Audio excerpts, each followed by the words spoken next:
In this guide, I'm going to show you how you can find sulfur here in Subnautica 2. Before we do get into this guide, make sure to like the video and subscribe to the channel with all notifications on. It really does help the channel and it lets us know that you want more content like this. We'd greatly appreciate it. And if at any point throughout this guide you had any questions, just ask them down in the comment section below and we can help you out further. I'm going to be doing my best to reply to every single comment down there. Now, this process really is kind of easy if you have a scanning station, which I just went ahead and built one real quick right before this video.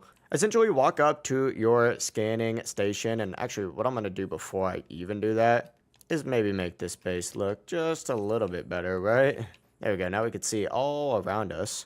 But essentially, interact with the scanner itself once you go ahead and craft it, and what you need to do is select on here sulfur. So select sulfur, it's going to show you all the sulfur around your area, and it actually doesn't look like there's too much around here, but it shows it in a 300-meter radius. So you need to go ahead and select it from here, and you could select all of these, right, to make it a little bit easier.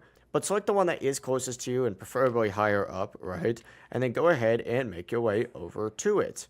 It'll actually show up now on your thing. So as you can see, if I look around, it looks like it's going to be located way over there in that general direction. So make your way to that specific location, and of course it's going to be different depending on what biome you're in, but it is the fastest way to find sulfur. Now you can find a lot more sulfur deeper in the hot biomes. Just keep in mind you will need heat tolerance before exploring too far because the heat can damage you overall. As you can see, as we start making our way over to sulfur, it's going to be in a hotter location every single time, no matter what. But boom, as you can see, here is some sulfur right here. And of course, you can use your resonator to go ahead and get this. That's going to be the full process, though. If you guys had any questions, just ask them down in the comment section below, and we can help you out further. I'm going to be doing my best to reply to every single comment down there. Before you do leave this guide, though, make sure to like the video and subscribe to the channel with all notifications on. It really does help us out, and it lets us know that you want more content. Have a great rest of your day, though.